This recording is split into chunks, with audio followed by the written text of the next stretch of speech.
دې راوباسي او بیا په دې کوناټي کښېني. دې ته څه وایي؟ تورک. او د دې هم ډېرې طریقې دي، انشاءالله هغه به زه به په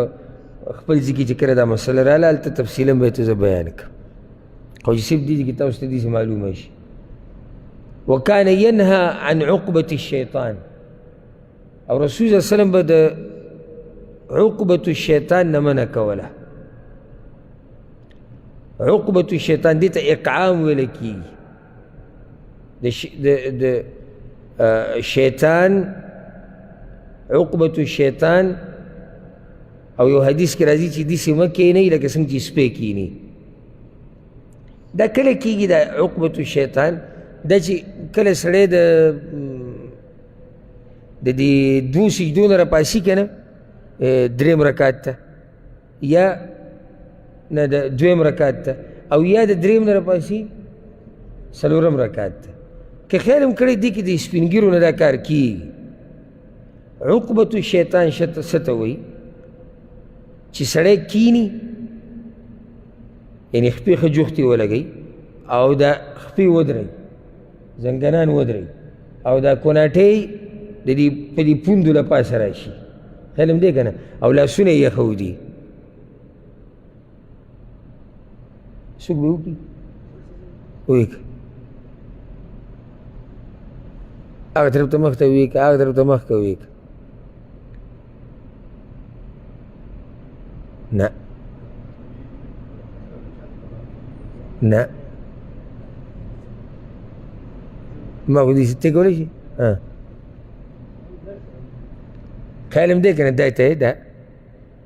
شاته کښېنه جوخ، او چې جوخ کښېنې بلکل صحیح، داسې نه چې سړی چې مخکې شوی شاته داسې کښېنه لاسونه د دې نه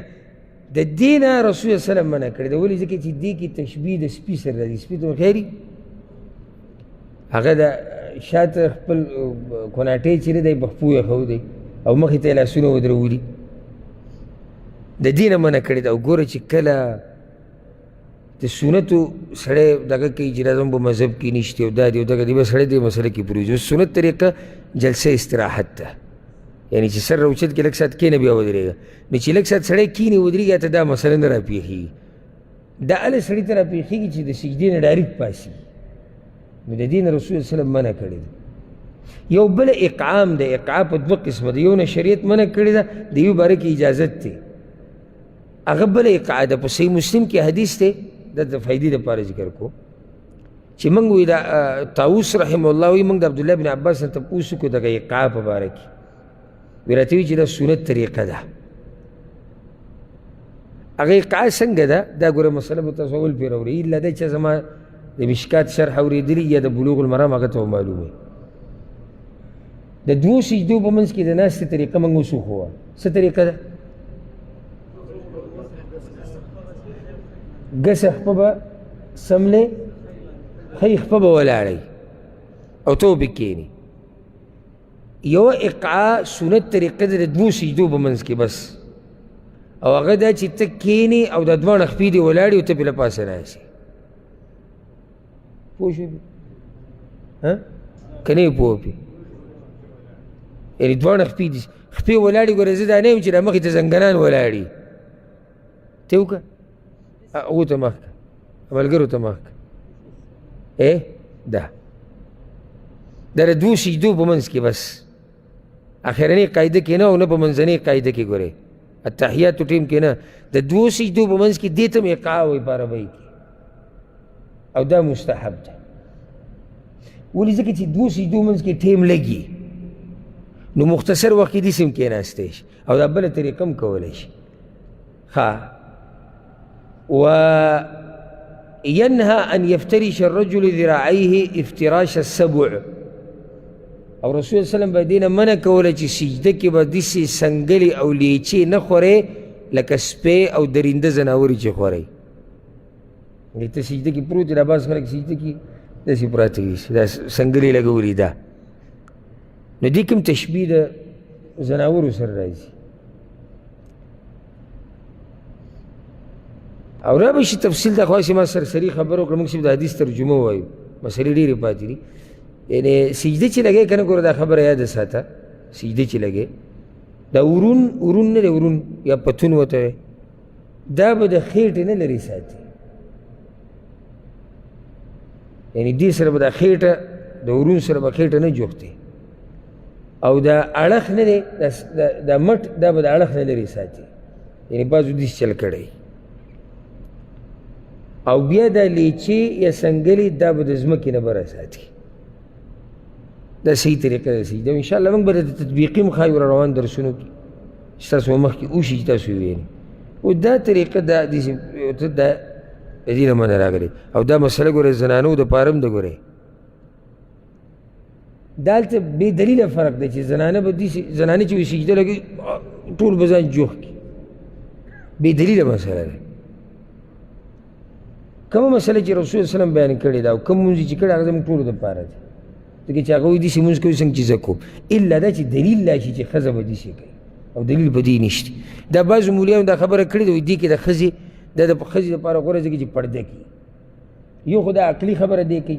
بله ښځه دې سره څه بې پرده کېږي چې دا دې سجده ولګوي سړو دې په شان څه بې پرده کېږي هغې خو ښه ښکلی جوخ څادر اچولی خپې د هغې پټې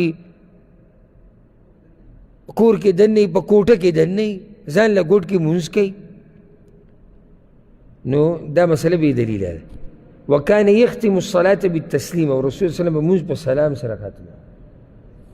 شروع به څه سره کوله الله اکبر سره ختمه به څه سره السلام علیکم ورحمت الله صرف دا یو مسله یاده کړئ دا هم ډېره فایدهمنه ده یو روایت کې داسې راځي چې بعضو صحابه کرامو رسول صلی ته شکایت وکړو چې یا رسول الله موږ چې کله د شپې مونځ کوو ځان له نفلي مونځ کوو هغه اوږده مونځونه وي د هغوی مونځونه به سم مونځونه نو سجده زموږ ډېره اوږده وي نو دا لاسونه هم ستړي شي نو رسول وسلم ورته وی د دې یعنې ته پکې مرسته د دې ورون نه یا د دې زنګون نه اخیستی شي مرسته د زنګون نه څنګه اخیستی کېږي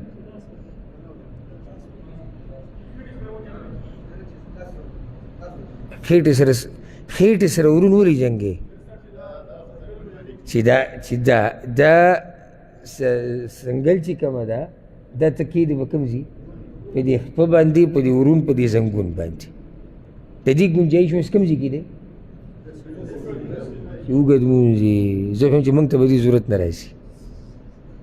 نه زه حقیقت موږ ته به دې ضرورت نه که نه یي به زموږ دومره مونځ کوم ځای کې دی او دومره سجده موږ کله الله ته لګولی دی چې زموږ پکې لاسونه ستړي شي نو یو دا مسله دا یاده کړئ بله اخرنۍ مسله چې ذهن ته مې راله ګوره موږ سره دوه حدیثونه تېر شي یو د عایشې یو د ابو هریره رضی الله عنهما دواړو وی رسول صلی چې مونږ شروع کو نو الله اکبر به وي او دواړو دا ونه وي چې رسول صلی چې مونږ شروع کو نو داسې به وایي چې نیت مې کړی زړه د اخلاصه څلور رکاته په د حاضر امام پسې کعبې ته مخ یو ځای کېږدم نو یا خو دا مونځ نیمګړی د رسول صلی والعیاذ بالله یا زموږ په دې طریقه کې چل دی تاسو څه وایئ چل زموږ په طریقه کې دی د رسول صلی مونځ خو نیمګړی نه شي کېدی نو تلفظ په نیت باندې کول دا نشته دې باره کې مخکې خبره شوې وه دا اودس مسایل چې موږ بیانول نیت د زړه ارادې ته وایي ته چې دومره جومات ته راننوتې څه لپاره راغلی منځه راغلی تا چې کور کې جانماز خور کو او زه تا نه تپوس کوم چې هرګه جانماز دې ولې خور کو ته ما ته چې اوسه پورې راته پته نشته لږ څه بعد به پته لګي چې کله زه پوهچم باندې خبره وکړم نیت د زړه ارادې ته په خوله ویلو ته ضرورت نشته او دا دغه کوم مولیان چې وایي چې نیت به په خوله وی هغه هم وایي په دې دلیل نشته وایي دا مني په دې دلیل نشته په دې باندې ګوره ضعیف حدیث هم نشته کمزوری صحیح خو لا پرېږده هغه هم دا مني خو دا دې دپاره چې دا خبره وایي یقیني شي نو ولې دې زړه کې چې دا یقیني نه ده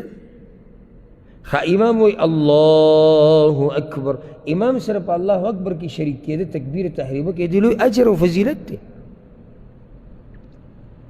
او دې په څه کې انښتی دی او تکبیر تحریمه ورسې ته ختم شو او چا ته یې وې الله خبرې الله ته وې الله خو پوهه دی او که دې خلکو ته یې وې نو بیا خو ریاکاري کړي او که ځان سره لګیایي نو بیا خو لیونی ځان سره خبرې لیوني کوي چې خلکو ته وایي چې زه دومره مونځ کوم او داسې کوم او دغه کوم ریاکاري کې که الله ته اورې نو الله ته خو ستا د زړه پته لري چې ته د څه لپاره راغلی او څه کې او څه نه کې پوه شوئ که نه او بل عجیبه دا دی چې ټول مونځ په عربۍ کې دی او نیت یې په څه کې دی په پښتو کې دی او بله مسله د دې نیتونو د لاسه زمونږ ځوانان په جنازو کې شرکت نه کوي کوم چې بېدینه وي ځکه چې هغو خو اسیم بېدینه دی او چې دا پړپړه ته وي هغه ته یادېږي هم نه نو جنازه به روانې ما خو په خپله لیدلي کېدای شي تاسو هم لیدلي جنازه به روانې او دا خلک کوم چې نیت نشي یادولی دوی دې ونو په دې ویښ کې او دغسې کې ډډې لګولي بیا د اختر ځان له نیت بیا په اخره کې پکې دا آواز وشي چې چاله نه ورځي هغه دې ووایي چې د مولوي صاحب په نیت مې نیت نو اوس که د مولوي صاحب نیت د ریاکارۍ وي او مونږ وایو چې د مولوي صاحب په نیت مې نیت دی او زمونږ مونځونه به لاړو تباه و برباد شو نو د هر سړي خپل نیت دی او نیت څه ته وایي د زړه ارادې ته وایي دا دوه حدیثونه ګوره بیان شو خو یو ځای کې به کوم دا رانلو چې رسول صلی وسلم چې ودرېدو نو تلفظ یې په نیت وکړو په دې به اکتفا وکړو او هم دا حدیث به بیا شروع کوو چې ستاسو ذهن کې ځکه چې دې کې ډېرې مسلې پاتې دي خصوصا د الله اکبر دا لاسونه چې اوچته وو مونږ تکبیر تحریمې سره لاس به څنګه اوچتی کوم ځای پورې به اوچتی دا ټولې مسلې به بیانوو ډېر اهم درسونه دي کوشش کوئ چې دې درسونو ته حاضرېږئ دا یادوئ عملي کوئ او نورو ته یې بیانوئ الله سبحانه وتعالی دې مونږ پوه کړي په قرآن او په حدیث باندې